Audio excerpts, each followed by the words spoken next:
అమ్మా ఇంత ముందుకు మీ ఎమ్మెల్యే ఉండే కదా, ఇప్పుడు లేరు ఆయన. ఇంత ముందుకు ఎట్లా పని చేసిండు ఆయన ఎమ్మెల్యే?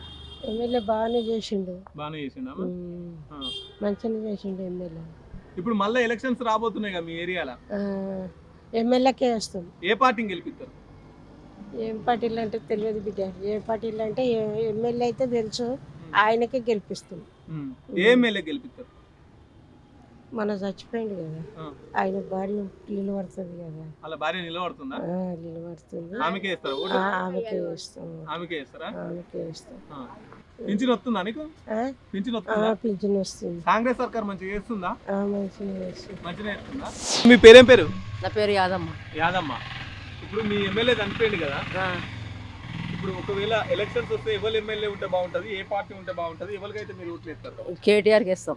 ఎందుకు కాంగ్రెస్ ప్రభుత్వం మంచిగా చేస్తలేదా? ఏం చేస్తాడు? ఏం చేస్తలేదా? ఇప్పుడు మీకు ఒక బస్సులు పిరి పెట్టాడు, ఇంకేం లేదు. ఇప్పుడు మీ ఏరియాలో ఏం సమస్యలు ఉన్నాయి? మా ఏరియాలో ఇల్లు కట్టుకుందామంట, ఇల్లు పైసలు ఇస్తాను ఇవ్వలేదు. మళ్ళా డబుల్ బెడ్రూమ్ వాళ్ళు ఇస్తున్నారు. మా వాళ్ళు అందరం మేము 10 ఏళ్ళ కింద పెట్టుకున్నాం. అవి కూడా కేసీఆర్ ఇవ్వలే, రేవంత్ రెడ్డి ఇవ్వలే. ఉన్న వాళ్ళకే వచ్చినాయి, లేని వాళ్ళకి ఏం లేదు.